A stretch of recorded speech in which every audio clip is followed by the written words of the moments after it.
we need to go all in from a hardware perspective. They need to see that we are willing to stand up and allow an ally to have what they need to have to aggressively prosecute their own defense.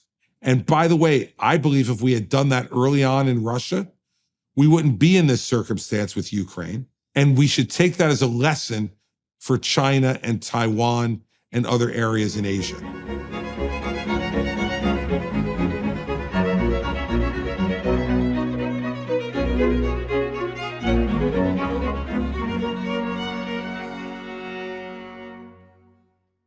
Hello, everyone watching and listening.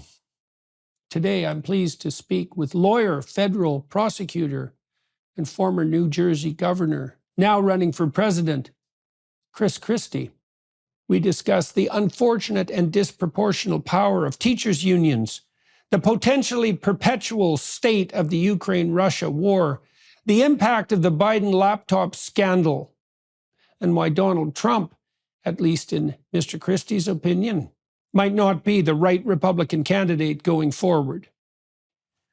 All right. Well, thank you for agreeing to talk to me today, and to everyone who's listening and watching.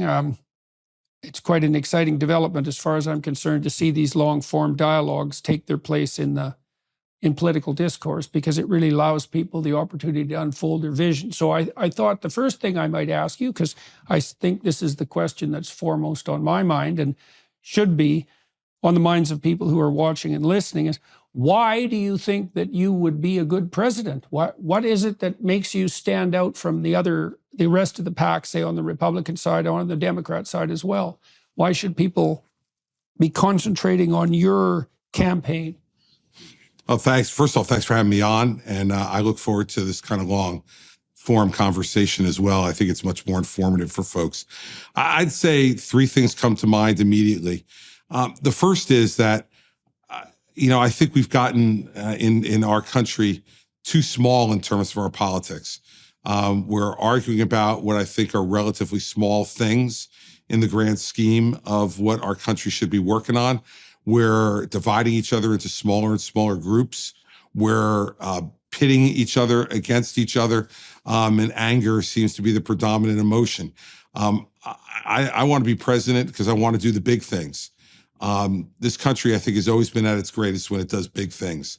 And, for me, some of those examples of some of those things are our educational system. K-12, I think, is failing our country and our families miserably when a third of our kids can't read at grade level in this country. We need to have a radical change in the way we educate kids K-12. And I'm going to go into some more detail on that, hopefully later in the conversation. But I want to put parents much more in charge of those things and empower them to do it. Second, crime in this country has become a near epidemic problem in our cities. And it's affecting quality of life and the ability of people to enjoy all the great things that we have in America's cities. And this is because prosecutors locally have decided they don't want to prosecute quality of life crime and violent crime in the way that they used to. I think if you don't have a sense of the rule of law and law and order in your country, that diminishes everyone's ability to enjoy their lives and to make the most of them.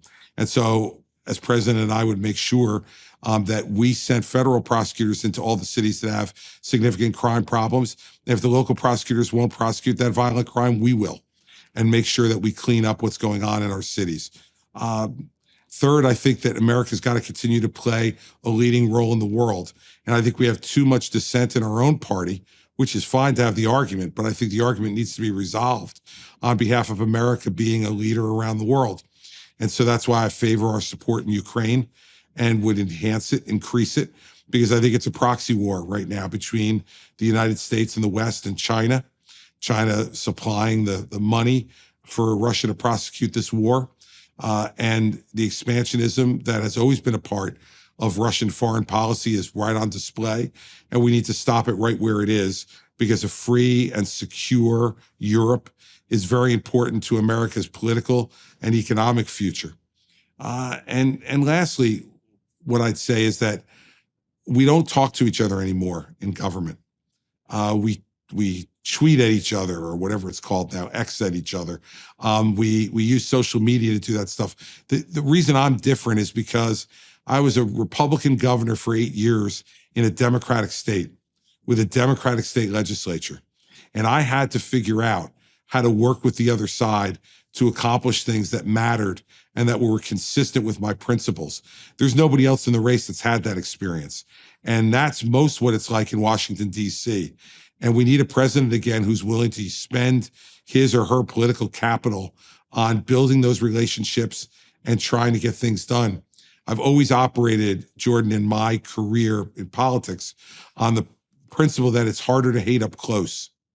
And the more that we get to know each other, the more we get to know each other's families, what motivated us to get into public life, what our priorities are, what we really want to accomplish, the greater chance we have to be able to get things done for the American people. And so I think that makes me a lot different than any other candidate in this race. And it will allow me to solve problems like immigration, solve problems like our entitlement programs and their impending bankruptcy and the effect that would have on the American people.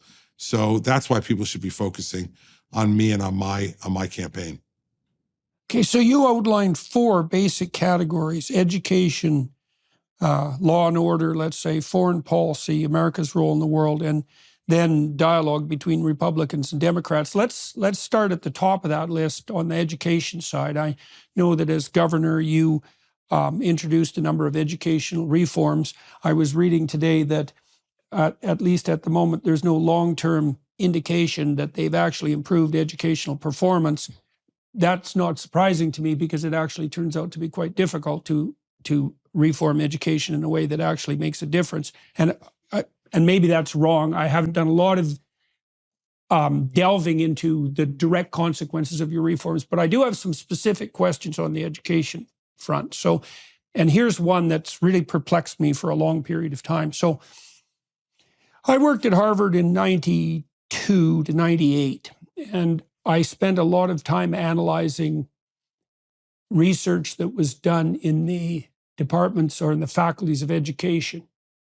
And the faculties of education since the early 60s have abdicated their responsibility entirely. They generally train the least motivated students at university, often the ones with the worst grades, devolve into teaching because they can't figure out what else to do. The quality of research that the faculties of education have produced, to call it appalling is barely to scrape the surface. They've championed whole word reading, they've championed self-esteem training, emotional, social learning, multiple intelligences, like a whole emotional intelligence, a whole panoply of concepts that have no scientific standing whatsoever and have done nothing but hurt kids. And they're likely among the most woke disciplines, the farthest left disciplines that have emerged within the university. Yet, they have a hammerlock on teacher certification, and that gives them access to 50% of American state budgets. So one of the things I'm curious about, I also noticed that you had chaired the Republican Governors Association. I cannot understand why the Republican governors haven't taken teacher certification away from the faculties of education. I mean, why are they allowed to have a hammerlock on teacher production? There's no evidence whatsoever that they're good at doing their jobs, and plenty of evidence to the contrary. So, well, that's a specific question I have, but I'm also curious about what else you're devoted to on the educational reform front and why you think it would work. Well, let me start by talking about your specific thing. It was one of the big fights that I had in New Jersey that I wound up not being able to win, because I needed legislative support to get it done. And as hard as I tried to do it, the teachers' unions, as you know, are an enormous political force. And while I diminished a lot of their influence, I couldn't get off of the teacher certification front. And I think you put your finger on something that is extraordinarily important if you're going to reform our national education system, is the idea that great teachers do not often come from departments of education in our universities and colleges. And so that's one of the fronts that we have to have a national conversation and argument about. More broadly, I do think that when you talk about the hammerlock on 50% of state budgets, you're right. And in some instances, it's even more in terms of the amount of money that's spent. We're spending about $800 billion nationwide a year on K-12 education. And I think it's time to have the federal government lead the way and encourage states that are already providing educational choice and those that are not to move much more towards a choice model, and not just for underprivileged folks, but for everybody.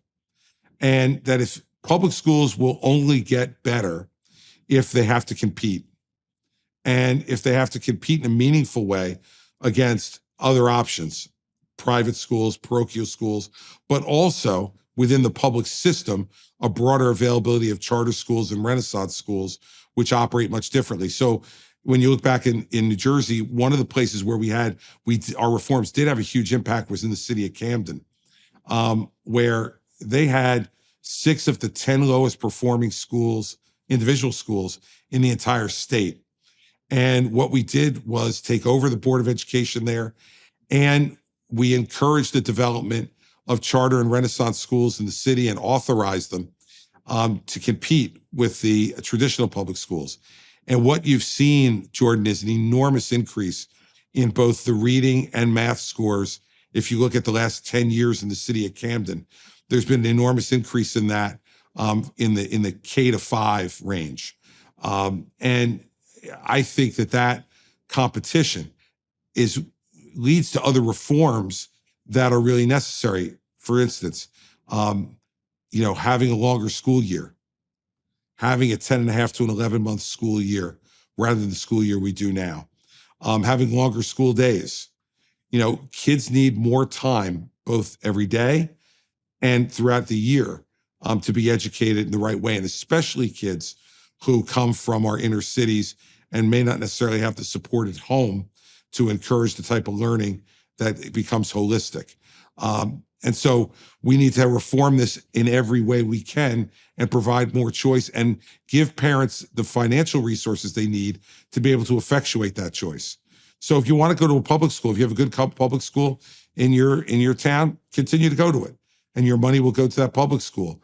But if you choose to send them to a charter school, a Renaissance school, a private school, a parochial school, you should have the resources in an account to be able to spend on your child's education, rather than continuing to kowtow to the public sector teachers unions that, as we saw most starkly during COVID, care only about protecting the least of their members and not in the main in educating our children. So I would like to delve a bit more into, you said that when you tried to transform the hammerlock of the teachers union, say on the provision of teaching in New Jersey, that you battled to a standstill, and that was partly because you were also facing a Democrat-controlled legislative assembly, and so of course that makes it more difficult. But my curiosity in this front isn't satiated yet, because it looks to me like such a colossal failure on the Republican side, both at the state level, local, state, and national level, to allow, we're in the midst of a terrible culture war.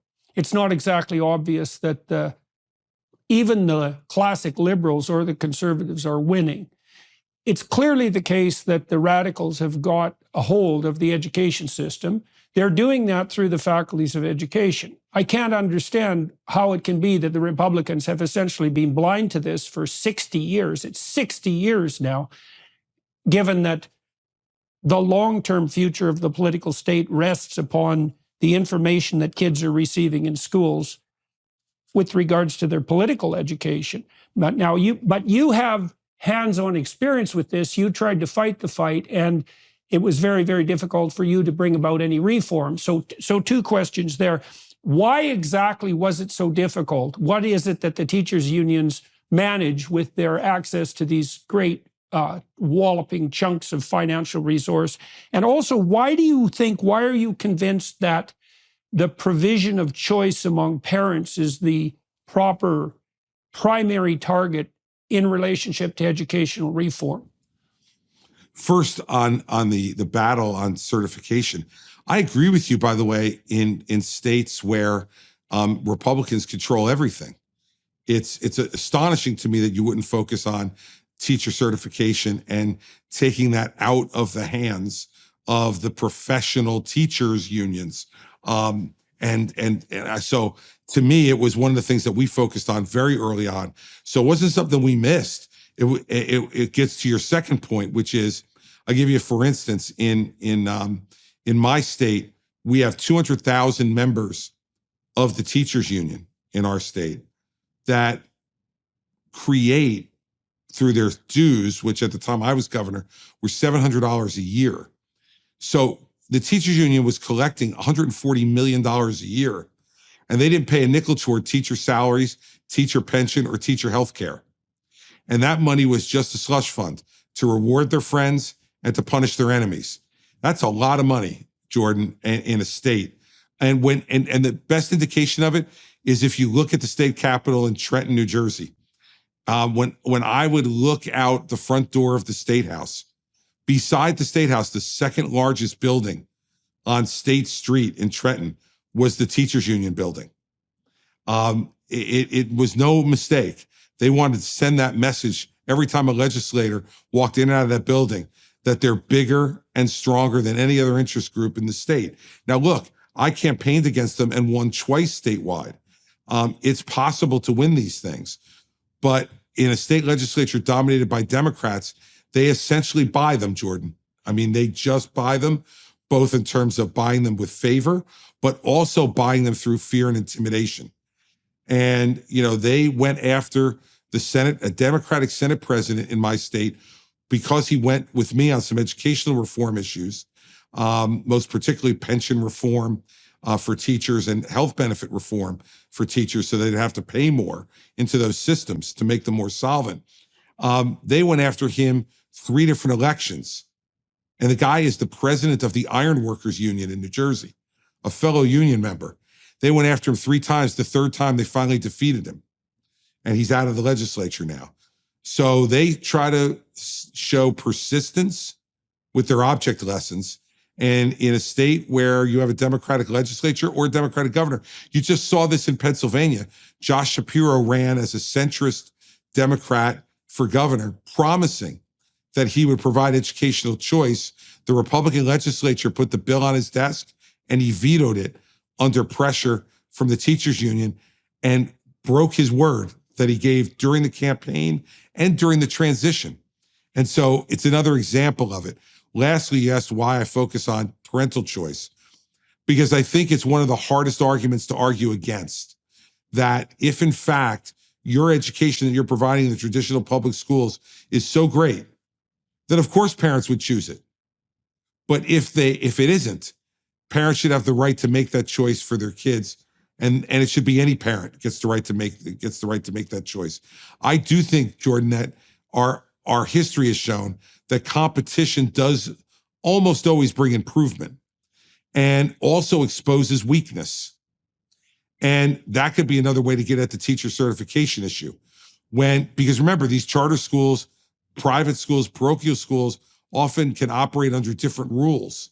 They don't have unions in the main that they have to deal with and can hire some different folks. And I think that can help by showing how successful they are to break the hammerlock that you very rightly pointed out at the top of this conversation on teacher certification in our public schools. Right. So it allows for more experimentation with regards to the provision of education. Correct. Highlights weaknesses and allows for the poorer players to be deselected by the market. Right. So the experimentation issue there seems key as well. It doesn't hurt as well, I suppose, to also devolve back to parents the responsibility to pay some attention to exactly how their children are being educated. What do you think strategically might be done apart from focusing on parental choice amongst the Republicans or more classically liberal or conservatively oriented people to push back against the monopoly that's enjoyed by the teachers unions and the teacher certification process? What did you learn strategically from the battle you engaged in New Jersey? Well, with the successes that we had, Jordan, the way we got them was by pointing out commonsensical problems with the way the system operates. So for instance, I did over 100 town hall meetings on this issue across our state, on the issues of pension and health benefits.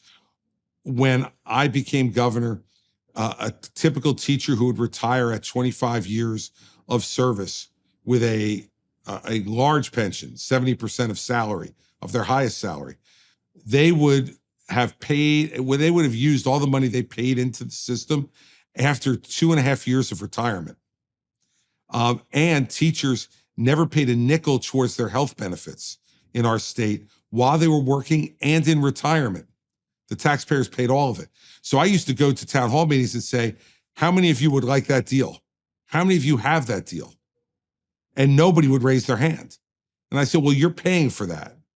When people came to recognize that they were paying for that type of extravagant retirement and health benefit system, the teachers union approval in our state, because we polled it, went from when I started these meetings in the mid 70s down to the mid 30s.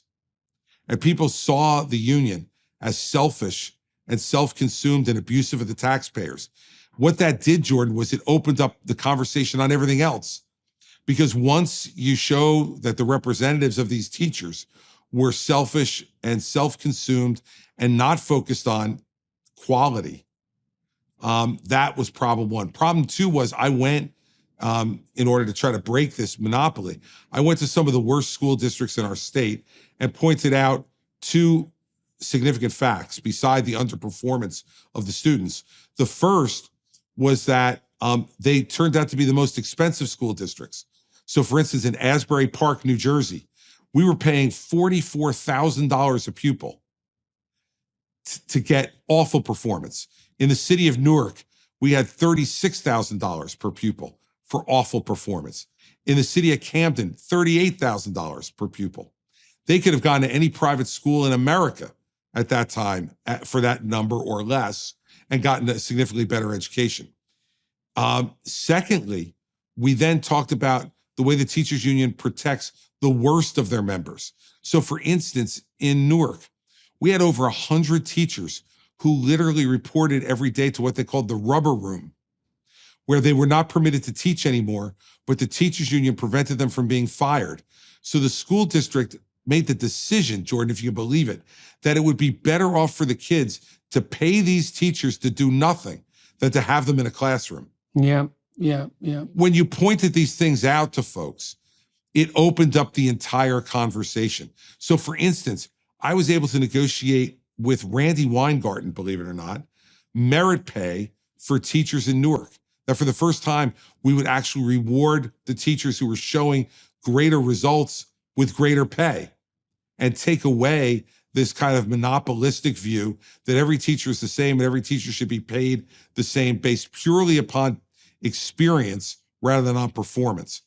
That would have never happened, Jordan, if I hadn't brought their poll numbers down to the mid-30s and they were really worried that the legislature that they had bought might be willing to sell them down the river. So, these are the things that we need to do on a national level. And by the way, the good thing about Republican governors in some of these states has been that they have expanded choice significantly. They need to take the next steps. And with a federal government that could condition educational funding on taking those new steps, which is what I would do as president, you can encourage even more people, I think, to be able to do some of these reforms that have shown to be effective. All right. So, let's turn to, I guess, what strikes me as the second most crucial element on your list of policy foci. And that would be foreign policy, especially in relationship to what's happening in Ukraine and with Russia. And so that's obviously a terrible conundrum and a terribly dangerous situation. And so the first question I guess I would have for you with regard to that issue is, how do you think we got ourselves into this mess? I mean, we had a chance in the 1990s, I believe, to have pulled Russia firmly into the sphere of the West. And we seem to have bungled that somewhat irredeemably.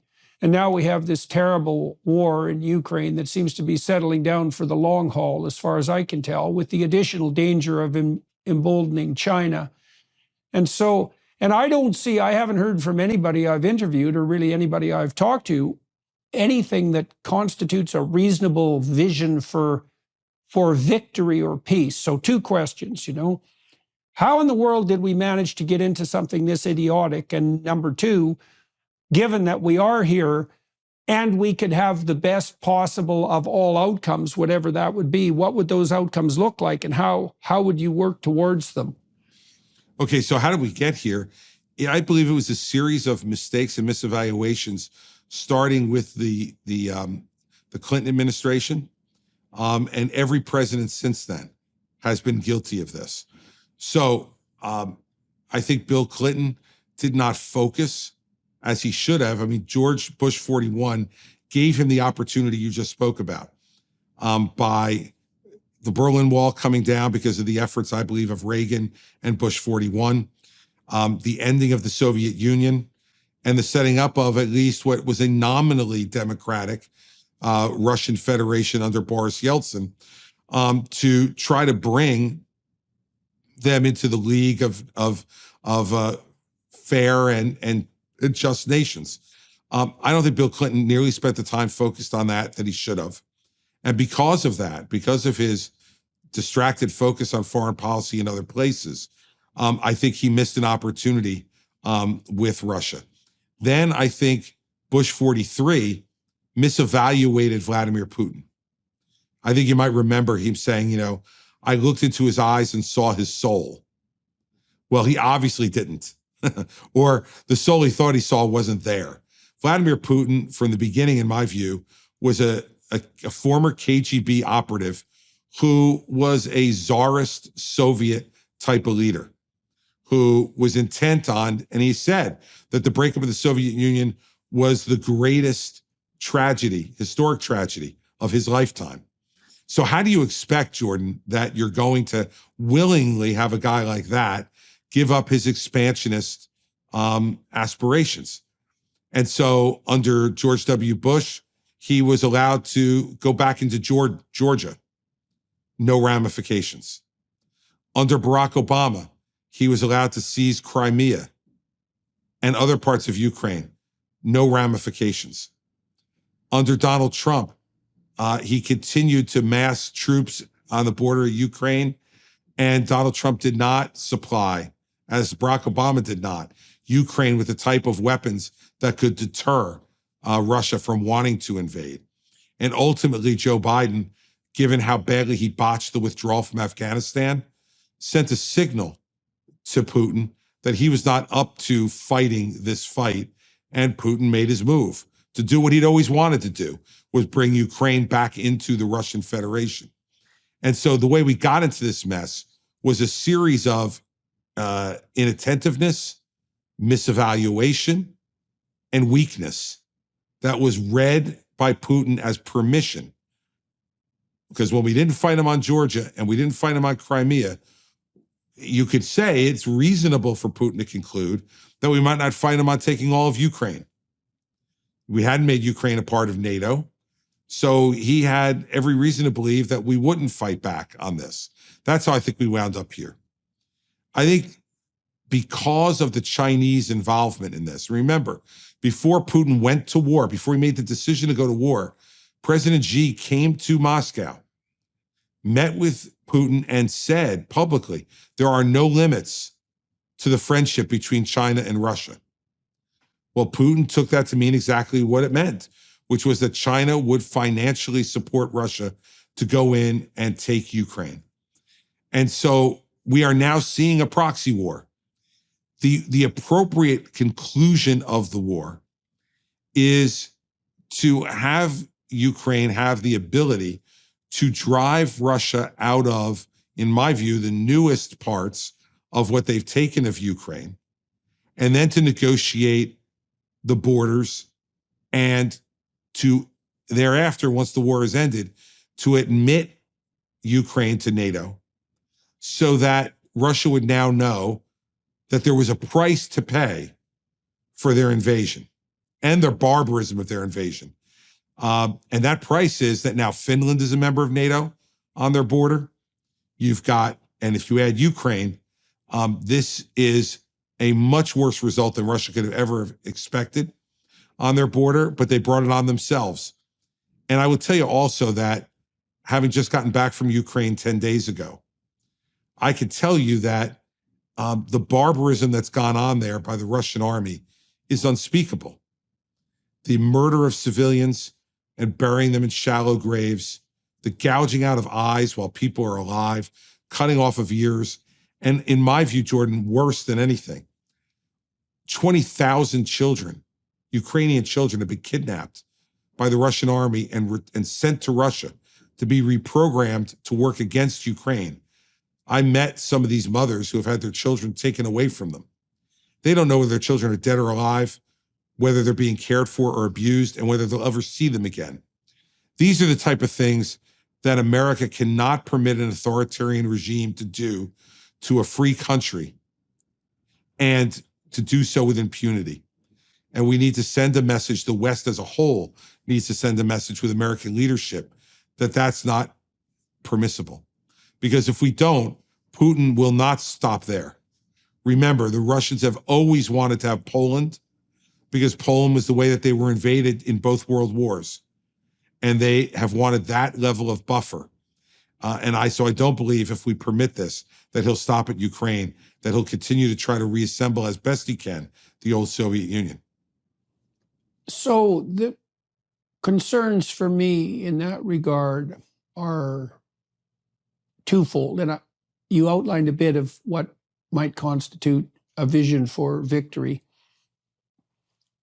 First issue is, after World War I, Germany was severely punished for its expansionist proclivities, and that resulted in the Treaty of Versailles.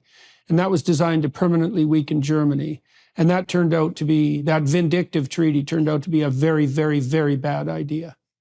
So attempting to permanently weaken a powerful industrial economy, we have some historical precedent for assuming that that might breed exactly the opposite result.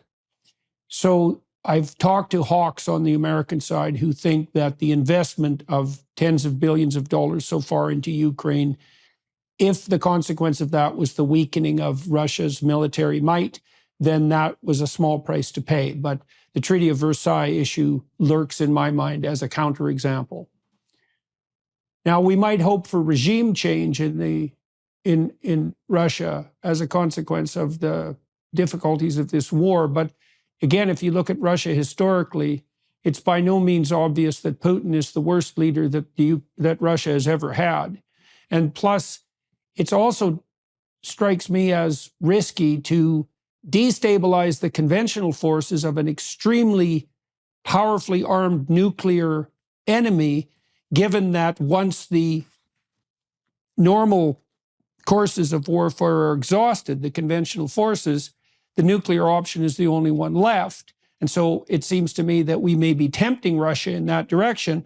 And then finally, it's not obvious to me at all that the Russians will give up these newer territories. You're speaking of the Donbass, I believe, and the territories on the eastern side. Now, I don't know ever when I'm reading reliable information from that area of the world, but my understanding is there is some degree of support among the local population, especially the Russian speakers, for the Russian incursion into those territories. And I'm not trying to justify that. That's not my point. I'm trying to lay out the complexities. My sense is that Russia regards these as rightful territories of their state, and that they'll be very, very loath to give up any territory. It's hard for me to imagine that Putin could do that as well without having to declare something like defeat, which is very unlikely. It's a very unlikely thing for him to do, given all the options he has in front of him. So why do you think it's realistic to assume that with sufficient pressure, the Russians will give up those eastern territories, Donbass? And to what degree are you concerned that pushing in that direction will tilt the Russians towards, well, one option is obviously the use of tactical nuclear weapons on the battlefield. And so I see way more ways of this getting out of hand than I see ways of it proceeding towards something approximating a reasonable conclusion.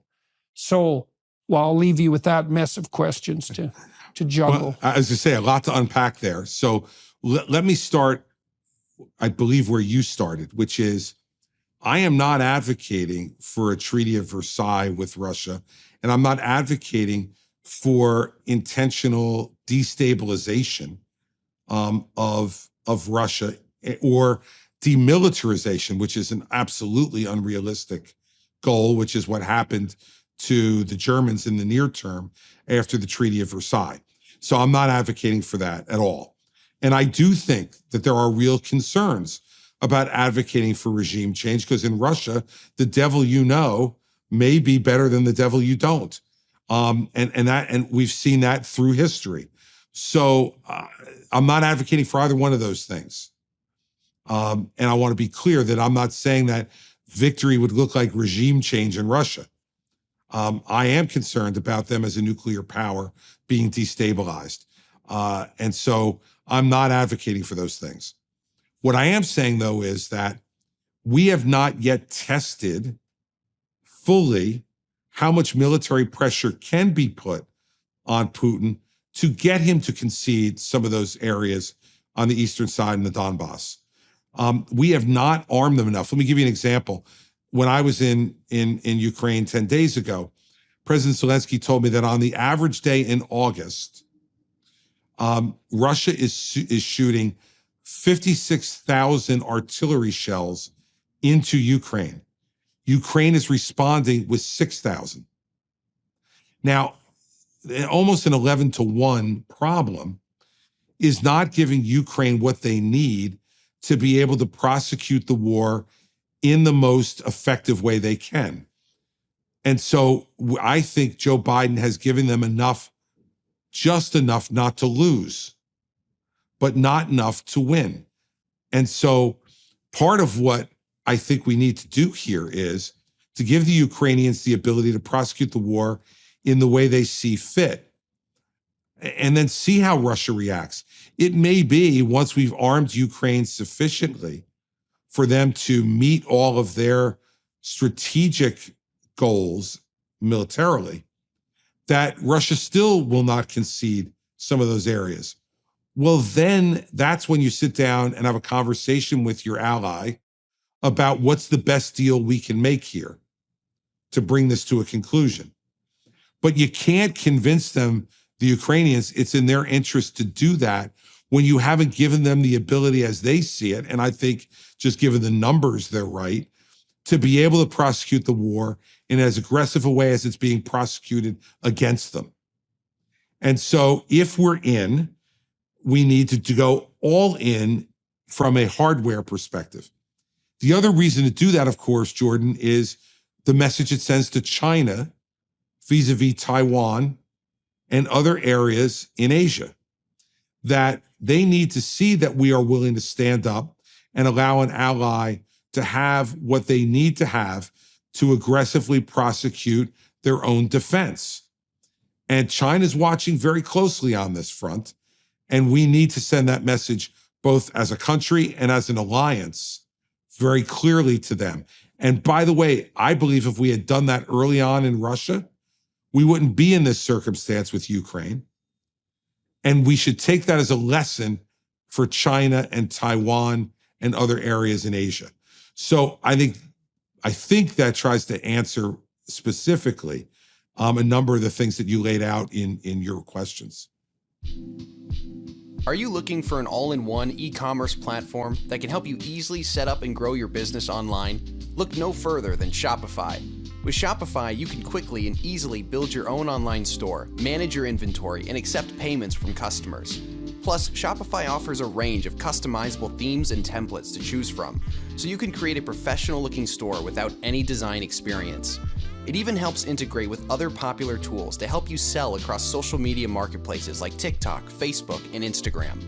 With Shopify's 24/7 support and an extensive business course library that's available to support you every step of the way, Shopify is the commerce platform revolutionizing millions of businesses worldwide. If you're ready to get serious about selling, try Shopify today. Sign up for a $1 per month trial period at shopify.com/JBP. Go to shopify.com/JBP to take your business to the next level today. That's shopify.com/JBP.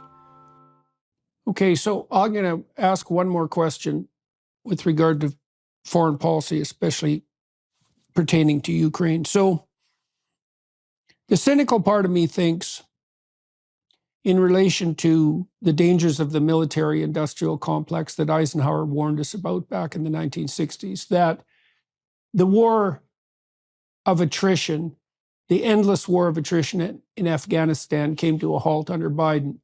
And that put the military contractor types in a difficult position because the endless market for their wares had now dried up. Well, now we've got a situation where we have a war in Ukraine that's settling down to be a very, very long and drawn out battle. And you said yourself that Biden has sent just enough to the Ukrainians not to lose, but not enough to win. That certainly makes the possibility of a long, drawn out and hyper expensive war paramount.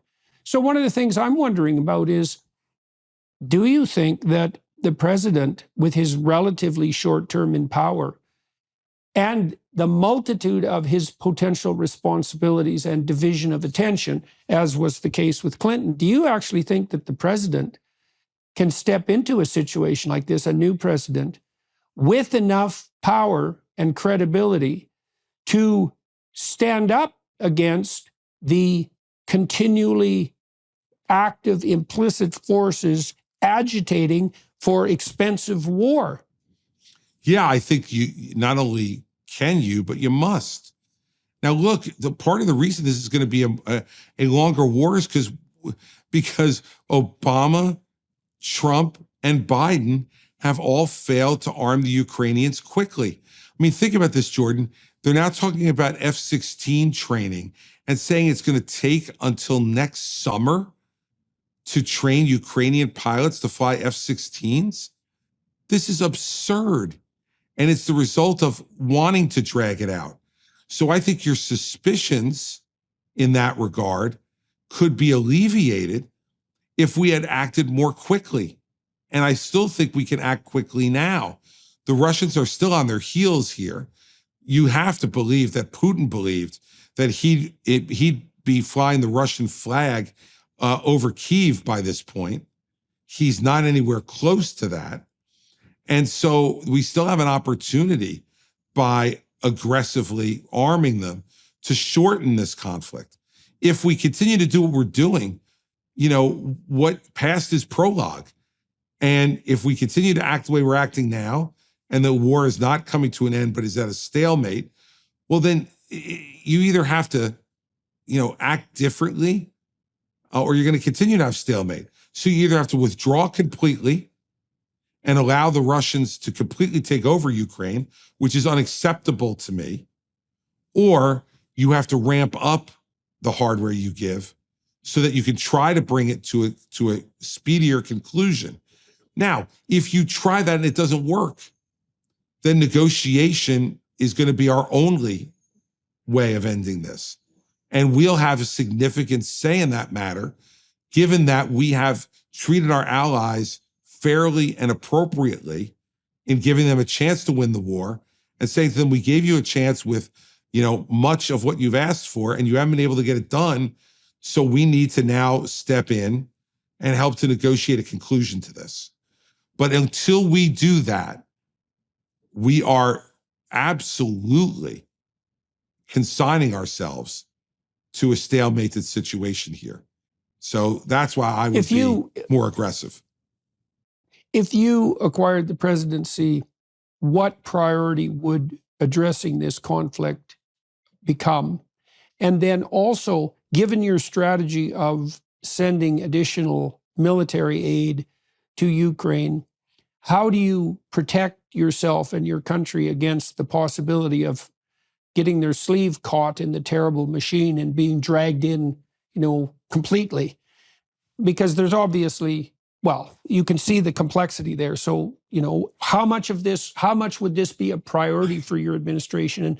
And what do you do to stop the US and the West as a whole, the rest of the world, from getting dragged into what could be a catastrophic conflict? Let me go in reverse on your questions. The first is, my view, the way to avoid getting dragged in is twofold. One, to make very clear that there is not a circumstance under which I would send American soldiers or NATO soldiers to Ukraine. But secondly, to arm them sufficiently so that it would not be necessary. It is inaction, it is timidity that gets that sleeve caught into the machine of war and gets you dragged in, not the aggression of saying, we're going to give you, Ukraine, every resource you need from a hardware perspective to prosecute the war you think can be winnable, short of forces. Now, on the flip side of that, as in terms of priorities, it would be a top 3 priority from a foreign policy perspective. The first priority is our relationship with China. Now, obviously, that's interwoven with Ukraine, but we have many other issues that we need to deal with China in terms of intellectual property, in terms of our relationship with Taiwan, in terms of our need to make sure that the Chinese are not sowing discontent around the world. Climate issues with China. There's a lot of issues that we have with China that we have to deal with. That would be a top 3 priority. Secondly, I would also be looking to shore up our other alliances around the world as one of the parts of dealing with our Chinese relationship. We should have a better relationship with India, and we should be working on that. We should make sure inside our own hemisphere that we are dealing with some of the challenges that go on that don't only affect us internationally, but domestically. We live in the best neighborhood in the world, Jordan, with Mexico and Canada on our borders. But we need to strengthen that both economically and geopolitically to make sure that we deal with some of the issues that we have inside our own hemisphere. So it would be a top 3 priority, along with strengthening alliances and dealing very directly with China on the issues that are very, very important to us and to the Chinese going forward. They're the second largest economy in the world. We've become very interwoven, and we need to acknowledge that fact and work in our own national interests to make sure that the terms of that relationship are ones that give us the opportunity to be as successful as we can be. So let's turn, we are somewhat tight for time here. So let's turn our attention. I'd like to talk to you about law and order and about dialogue between Republicans and Democrats. Maybe we'll leave that aside for a moment, though, and concentrate more on the Republican side of the race for the moment. So as far as I can tell, the front runners are Trump, obviously, and then DeSantis, Ramaswamy, Haley, you, and Tim Scott. You guys look like you're all possible genuine contenders. Maybe somebody else will pop up as we move forward. The polls I looked at indicate that Trump's running at about 48 to 50%, DeSantis 12 to 16, Ramaswamy, he varies a lot, say between 6 and 12. You, Pence, and Scott somewhere between 3 and 7, and Nikki Haley at about 2 to 4. Now, there's a lot of variability in the polls, and I don't know how accurate those figures are, but you can kind of identify maybe who's going to be part of the actual slate. Now, you were quite close with Trump. You helped organize his campaigns. You headed the contingent that established his presidency to begin with. My understanding is that you became particularly skeptical of Trump as a consequence of his failure to fully accept the results of the 2020 election. So let's delve into the Trump issue a little bit. I think that's the right place to go next, and then talk about the other Republican contenders. Then I'd like to shift our attention, if we can, to the Biden scandal and the Biden presidency in general. It'd be a shame not to hit that. So maybe we could take about 7 minutes to address the Trump issue. I want to ask this question. You know, Trump has been pushing this notion that the election was stolen. And when I talk to my Democrat informants, they tell me that the evidence for that from a legal perspective is nil. And it's very difficult for me to evaluate that. But then I look at it from a broader perspective, and I think this is where Trump is a genius.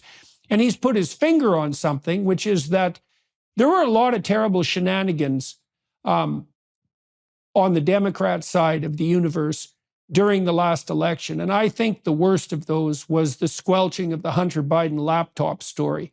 That was really, to call that appalling is to barely say anything at all, because that laptop's quite the damn mess, and God only knows what the Bidens have been up to.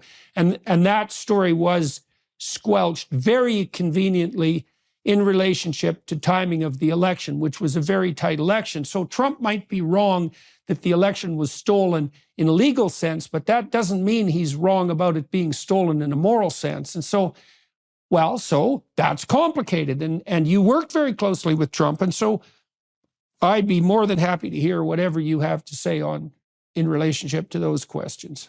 Well, look, I was saying at the time that the Hunter Biden laptop should have been a story.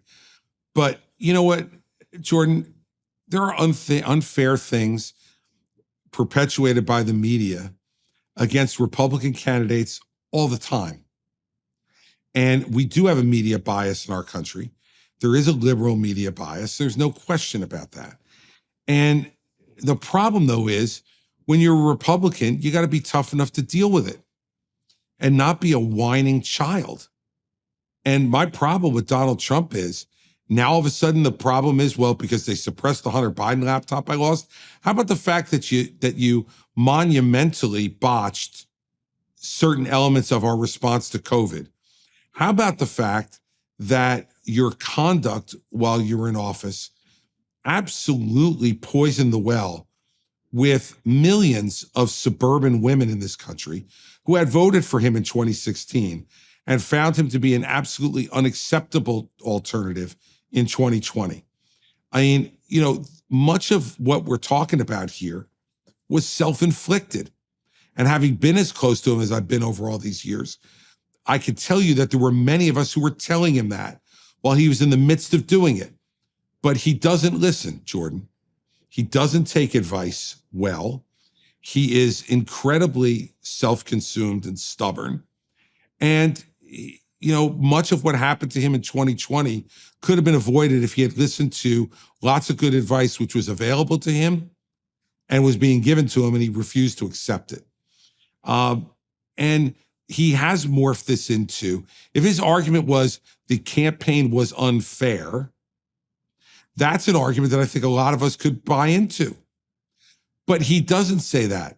I mean, if you look at a recent interview he had on Fox News with Bret Baier, and Bret asked him about those suburban women that he lost in 2020. And if he were the nominee, how would he get him back in 2024? His response was, I didn't lose in 2020. So I don't know what you're talking about. So what do you think he did to lose those women?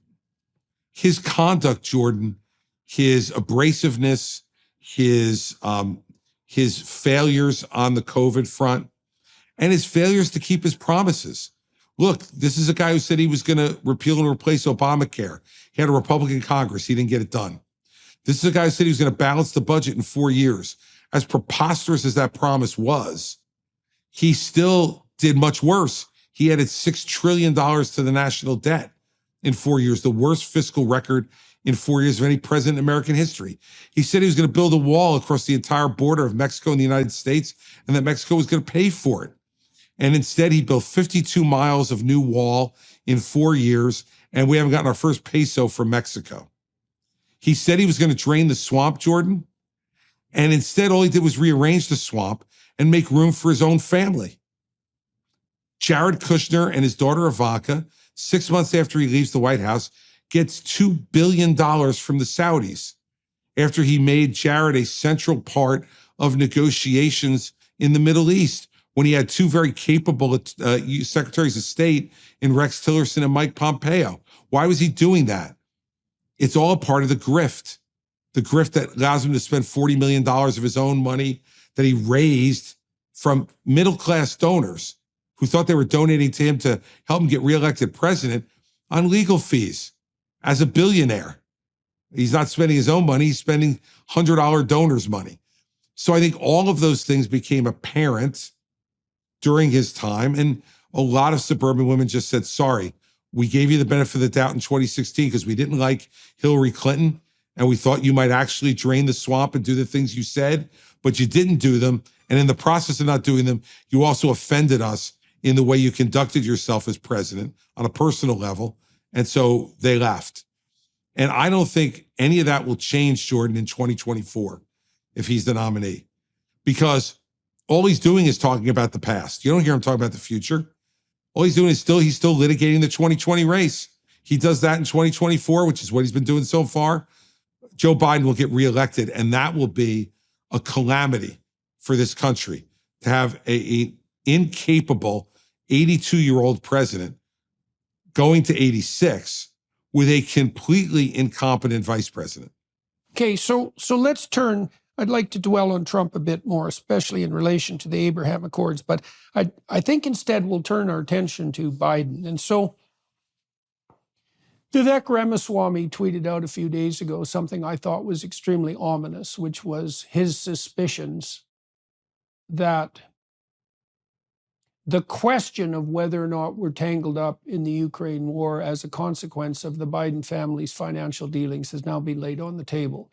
And as far as I can tell, there's been a pretty stunning series of revelations emerging out of the investigation into the Biden family that they have taken substantial amounts of money in a multitude of, under the protection of a multitude of different corporate entities from foreign actors in Ukraine and elsewhere. Something approximating $20 million is the story at the moment. And it's so shocking to me to see this unfold that it's simpler for me to believe that this is mostly mud throwing and muckraking on the Republican side. Now, I don't believe that it is, but I can certainly understand how it would be reassuring for people to believe that this is all smoke and no fire. Now, if Biden himself has been tangled up in the Biden family business dealings, which seems to me highly probable, given that I can't understand what other value Hunter Biden himself would bring to the table, then we have a scandal of a proportion in the White House that should make what's happening to Trump look like a sideshow, and yet that isn't happening. And so how are you reading these revelations about the Biden family financial dealings with particularly with foreign actors? And what do you think it entails? Both of these families need to go, Jordan. Both the Trump family and the Biden family, who have placed themselves and their own personal and pecuniary interests ahead of the interests of the country. You know, look, $2 billion to Jared Kushner for what exactly? His extraordinary investment acumen? You know, you can ask the same questions about Hunter Biden. What value is he bringing to the table, except for his relationship to his father? Now, I do think the Vivek stuff about that's why we're involved in Ukraine is laughable. We were involved in Ukraine well before Joe Biden ever got to the White House. Donald Trump was sending weapons to the Ukrainians. I don't think anybody thinks that that was based upon some pecuniary interest Donald Trump had. And our European allies are involved in this as well. So I think this is Vivek just being him and throwing that out there the same way he threw out that, you know, he doesn't think we know everything about 9/11 and the government hasn't told us everything. And then he had to backtrack significantly off of that post that he put up with one of the longest posts I've ever seen, trying to explain away an irresponsible comment. Let's get to the real point here. Both the Trump family and the Biden family have put their own pecuniary interests of their own families ahead of the interests of this country. And for Hunter Biden to have access to getting his father while he was vice president of the United States on the phone with these business folks, that's what he was selling. It wasn't the illusion of access, as some of the Democrats say. It was access. He got him on the phone to talk to these clients. And as a result, these clients paid him significant amounts of money. Now, whether the president now President Biden, got some of that money or not. I think we should continue to investigate and find out. But my point to you is that when you've got Donald Trump Jr.'s fiance getting paid $60,000 in campaign money to give a 3-minute speech on January 6th, when you have campaign money donated by regular Americans paying $108,000 for Melania Trump's stylist, when you've got them paying $250,000 to refurbish his plane, there is examples of grift in both of these families that are breathtaking. And every bit of it should be investigated. That's why I was calling for a special counsel quite some time ago to investigate the entire Biden issue. I'm very disappointed that they appointed the guy who was obviously either completely incompetent or in the tank on the Hunter Biden plea so badly that a judge rejected the plea. But we should be investigating the Biden situation just as aggressively as we're investigating the Trump situation. And I'm tired of the whataboutism. It doesn't make Trump's stuff not troubling. His stuff is just as troubling as Biden's stuff. They both need to be looked at. And my view is that both of these families are past their sell-by date for leadership in this country, and we need to move on from both Trump and Biden. And by the way, 75% of the American people agree with that. They don't want a Trump-Biden race in November 24. So the Biden stuff is serious, and it needs to be examined in every way, including whether the president, while he was vice president or during the period he was a private citizen, was profiting from what Hunter Biden was up to.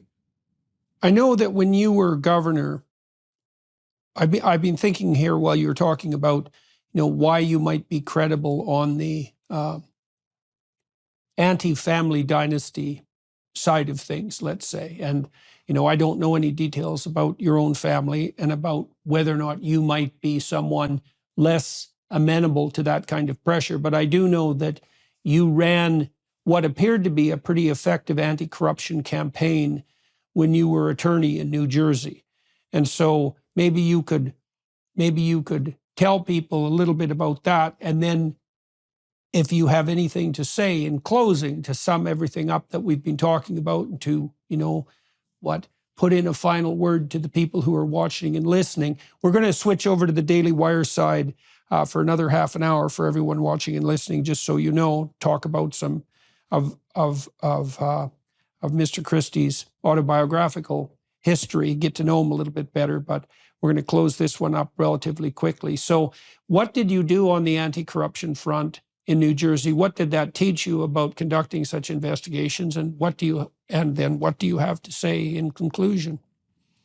Well, thanks for bringing that up. Look, I'm the only person who's going to be standing on that stage who's had any experience dealing with law and order and dealing with the issue, in particular, political corruption. It was a huge problem in New Jersey when I became U.S. attorney there in 2002, and I dedicated a significant amount of resources to it. And what were the results? We brought 130 in 7 years, 130 prosecutions for political corruption against both Republicans and Democrats. And the results, Jordan, we were 130-0. We did not lose one case. Not one case was dismissed. And the reason for that goes to my overall philosophy on this. You approach these problems without fear, favor, or partisanship. You can't fear how big the person is that's being examined. You can't favor someone because they're powerful or rich. And you cannot ever allow partisanship to get into the middle of it. Corruption is corruption no matter who is performing it. I remember the first case I did involved the front runner for United States Senate on the Republican side in New Jersey in 2002. And a Republican official called a friend of mine when I brought the case and said, "What the hell is he doing? I thought he was one of us." And my old law partner said to him, "You don't understand, Chris. He's not one of us. He's going to do what he thinks is right." And I think what it taught me was that the only way to make law and order efforts in this regard seem fair and just is for them to be fair and just. and completely without fear, favor, or partisanship. So if I became president, Jordan, I'm going to appoint an attorney general with two instructions. One, pursue every matter that's appropriate to pursue without fear, favor, or partisanship. And two, don't come and ask me anything about any criminal investigation that you're doing. The president has no business being involved in it. And when I was governor, by the way, even though I had lots of opinions about what my attorneys general were doing or not doing, they'll all tell you publicly that I never once picked up the phone, nor did anyone on my behalf call and ask them anything or urge them to do or not do anything in a criminal investigation. That's the only way the public can have faith in it. In the end, I think what we need as a president is someone who actually knows how to get things done, who actually has a record of being able to work with both sides and accomplish things, who is unafraid to use the bully pulpit in a way that is appropriate to move opinion, both of the people that you represent and of their representatives to try to get things done. And someone who believes that it's harder to hate up close and that what we all need to do is to work together to try to get things accomplished in this country. Our country was set up, Jordan, constitutionally, as you know, to be an argument. That's fine, as long as the argument leads to a result. Right now, we're living in a world of small arguments about things that are just meant to inflame and divide. My presidency is going to be about big things of consequence to make our country better 50 years from now, not 5 minutes from now in the next news cycle. Well, sir, that seems like a good place to close. I'm going to flip to the Daily Wire Plus side of the interview now for everyone watching and listening, so you can join us on the Daily Wire Plus platform if you would. Thank you very much for agreeing to talk to me today.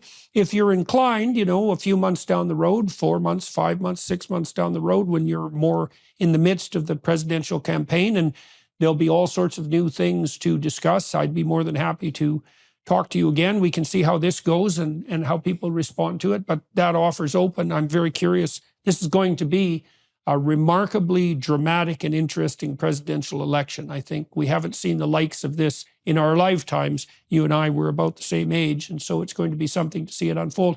Thank you very much for talking to me today and for sharing your thoughts with my viewers and my listeners. And thanks to all of you who are, in fact, watching and listening. Your attention is much appreciated. Thanks to the Daily Wire folks for making this possible, as they always do, and for making it work out so professionally and easily. And on to the Daily Wire Plus side. Very nice to talk to you, sir. Thank you. Looking forward to it, Jordan.